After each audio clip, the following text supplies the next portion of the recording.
Fazemos contato com a cientista política e professora da PUC de São Paulo e da Escola de Sociologia e Política de São Paulo, Rosemary Segurado. Bom dia, Rosemary. Bom dia a você, bom dia a todos os nossos ouvintes.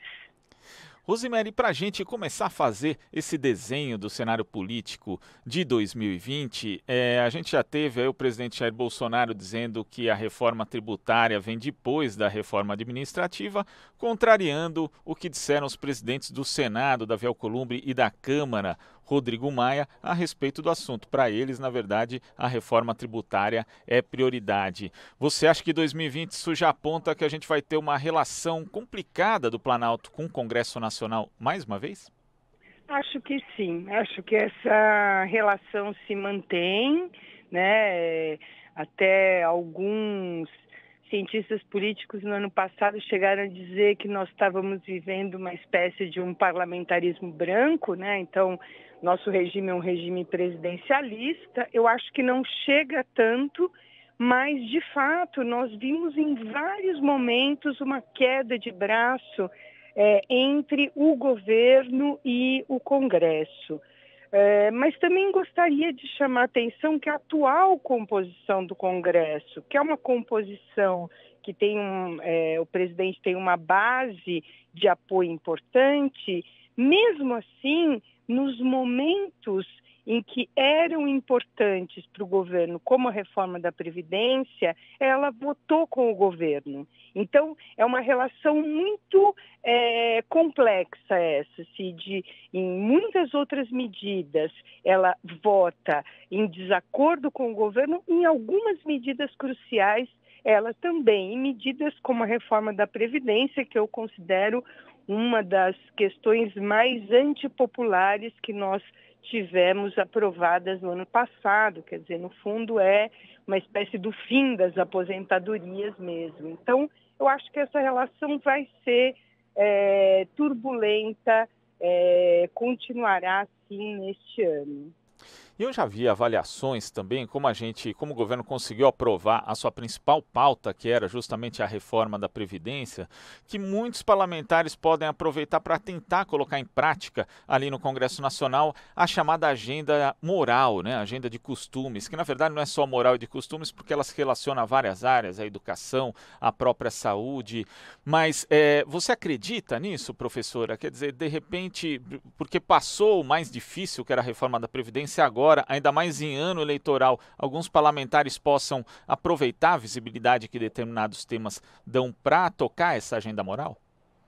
Eu acho que sim, acho que de certa forma eles podem tentar, não digo que terão êxito nisso, evidentemente, né?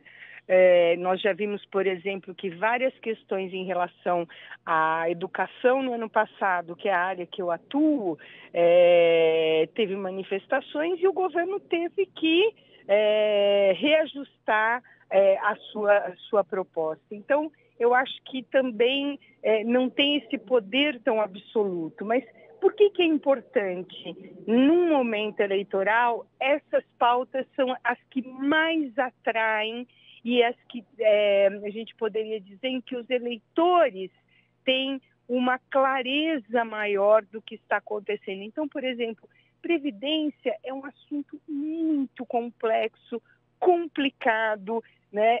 Eu, por exemplo, que não sou dessa área, tem coisas que eu tenho dificuldade de compreender. Então, imagina a população que está distante disso. Agora, uma pauta como, por exemplo, o aborto, né?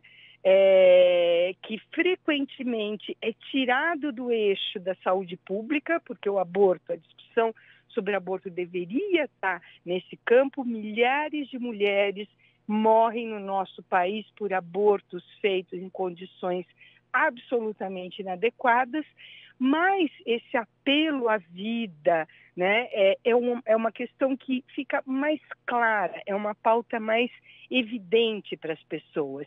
E, claro, no momento eleitoral, em que questões do campo das emoções, a gente tem visto muito isso na política, né? O quanto as questões subjetivas ganham um destaque. Então, certamente, se preparar, né, colocar algumas dessas questões para tentar mudar algumas das nossas legislações. Vamos ver como que isso vai prosseguir, né? Então é possível, dentro desse contexto, que as eleições municipais, que em geral o contexto local, as questões ali de cada cidade acabam predominando de uma forma bastante significativa, essas questões podem dar lugar justamente a outros pontos, ou seja, a gente ter uma campanha mais nacionalizada, professora? Eu acho que mais do que inclusive outras, nós sempre costumamos dizer que a eleição municipal, como no nosso país nós temos eleições a cada 2 anos, né? Porque tivemos aí em 2018 presidência, Câmara, Senado, governadores, deputados estaduais e agora vamos ter eleição para prefeito e vereadores. Então, a primeira coisa que eu gostaria de chamar a atenção é que, assim, infelizmente, esse momento tão oportuno de discutir melhor os problemas de cada uma das cidades, ele é pouco aproveitado pela política. Por quê? Porque essa eleição ela vira uma espécie de plebiscito do governo, ou seja, nós vamos estar em outubro há quase 2 anos, há quase a metade do mandato, né, do atual presidente, e aí as urnas podem dizer, com apoio a candidatos que estejam alinhados com o programa do presidente da República, as urnas podem dizer sim e as urnas podem dizer não, não gostamos desse encaminhamento na política. Então, é por isso que essa eleição ela vai ser ainda mais nacionalizada do que as outras. Por quê?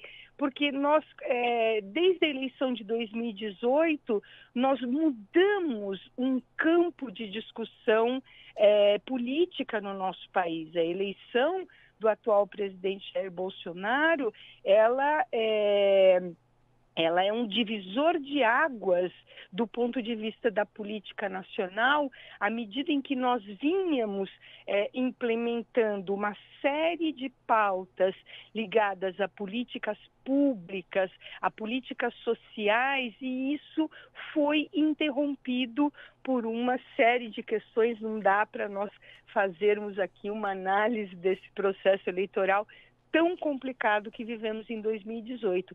Então, eu acho que o que nós vamos estar vivenciando é essa nacionalização ainda mais, o que é lamentável, porque nós temos tantas coisas importantes para discutir sobre as nossas cidades e corremos o risco de não aproveitarmos essa oportunidade. E corre-se o risco também de serem campanhas deseducativas, porque provavelmente diversos pontos que vão ser discutidos ali sequer são da alçada municipal, seja do prefeito ou seja da Câmara de Vereadores, né, professora? Isso é gravíssimo, inclusive porque, assim, acho que para o cidadão comum, a eleição ela deveria ser um processo de ampliação do conhecimento da política. Quer dizer, assim, é por aqui que eu vou dizer assim, olha, esse imposto que você está reclamando, ele não é um imposto municipal, ele é um imposto estadual. O Estado cuida de tais e tais atribuições da política pública, o município de outras e a União de outras. Então, quer dizer assim, o processo de desinformação, ele é um processo que ele não permite a ampliação da cidadania. Ou seja, o que significa isso, né?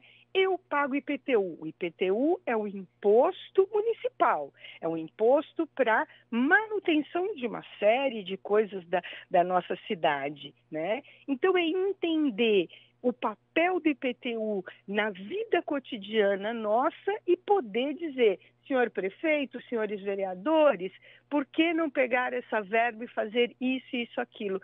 Eu não posso fazer isso com tributo estadual ou nacional. Por quê? Porque não é da alçada municipal. Então, eu acho que assim, você tocou num ponto muito importante, quer dizer assim, além dessa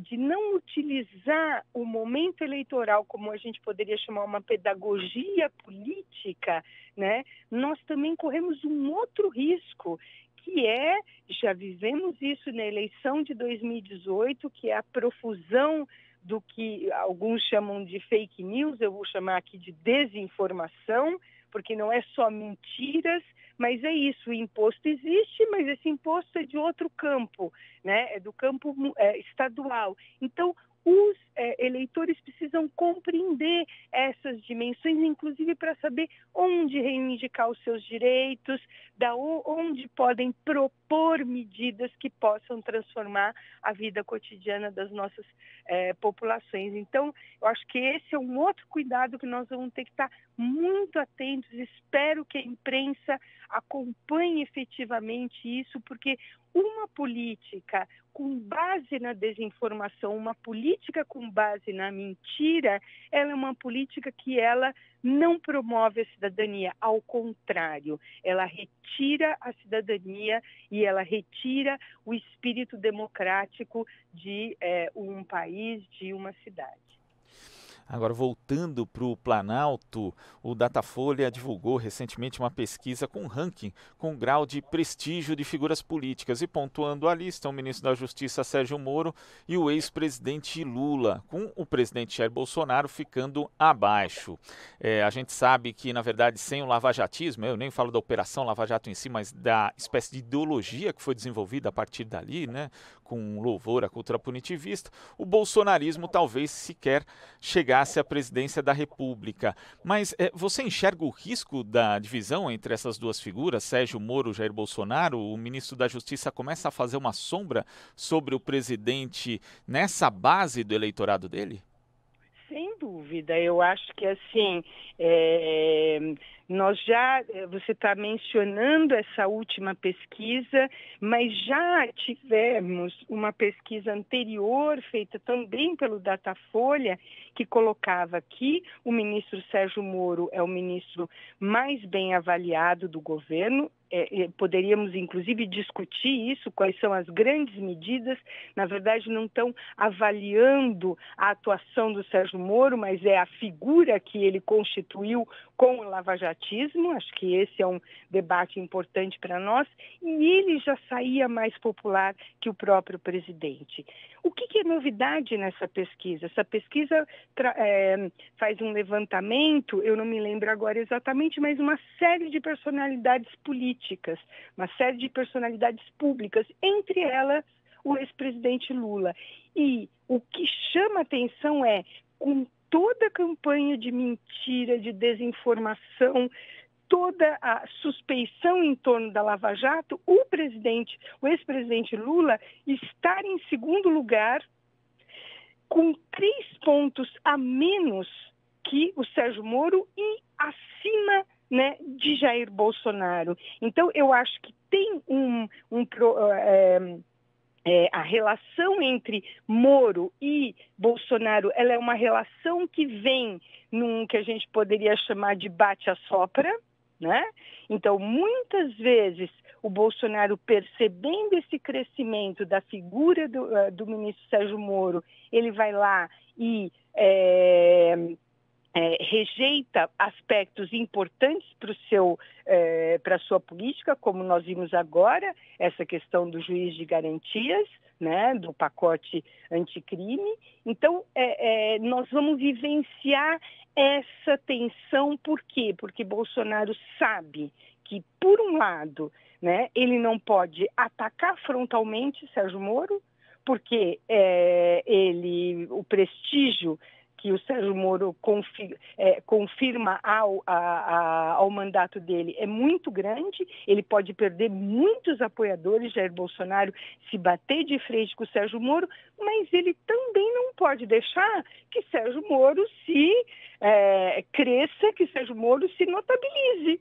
Então, por isso que eu falo, é um jogo de bate-assopra, ele vai ter que equilibrar isso para que essa sombra não seja o vulto que sepulte um projeto de reeleição de Jair Bolsonaro e que gostaria de chamar muita atenção que antes e durante a eleição sempre o Jair Bolsonaro se posicionou contrariamente à reeleição, inclusive dizendo que iria acabar com ela. E agora já muda totalmente de figura e nós vemos aí, quer dizer, né, 1 ano de mandato e já, né, planejando aí o seu processo de reeleição. Pois é, uma mudança bastante radical em relação justamente àquilo que era pregado ali durante a campanha. Mas a gente já viu, inclusive já viu esse filme com prefeitos, por exemplo, dizendo que não seriam candidatos a governador e saindo do cargo antes, né, Rosemary? Entre eles, exatamente. É incrível como aquela cadeira faz a gente mudar de ideias, né? Então, e rapidamente, né? Aquilo que era repudiado, nunca, jamais farei isso, e no dia seguinte, já como se essa declaração nunca tivesse existido. É realmente, né, lamentável, eu já tenho chamado isso de um cinismo na política, né? É muito ruim isso, e isso para a população é ruim, porque assim, quando figuras públicas, volto à questão da pedagogia política, as figuras públicas elas têm uma responsabilidade com aquilo que elas falam. As inúmeras declarações no mínimo desagradáveis que o presidente faz, por exemplo, contra a imprensa, né? Por exemplo, não só, elas são um desserviço à população. Quer dizer, a população olha e fala assim, puxa, se o presidente pode xingar o Glauco disso, por que eu não posso? Eu, cidadão comum, que não tenho nenhuma responsabilidade pública. Então, é muito perigoso isso, porque nisso nós atacamos instituições, nós atacamos profissionais, nós atacamos, né, todos aqueles que são contrários àquilo que a gente pensa. E isso é muito perigoso, porque já vimos isso em outros momentos, é uma escalada da intolerância, é uma escalada para autoritarismos, que eu espero que a gente não acentue nessa escalada. Espero, porque acho que temos muitas condições de construir uma sociedade democrática, plural, com liberdade de expressão, mas infelizmente esses nossos governantes não estão contribuindo para isso. Sem dúvida. Rosemary, muito obrigado pela sua participação. Um bom 2020 e até a próxima. Obrigada, Glauco. Bom 2020 a você e a todos os nossos ouvintes. Um bom dia. Bom dia. Conversamos aqui com a cientista política e professora da PUC de São Paulo e da Escola de Sociologia e Política de São Paulo, Rosemary Segurado.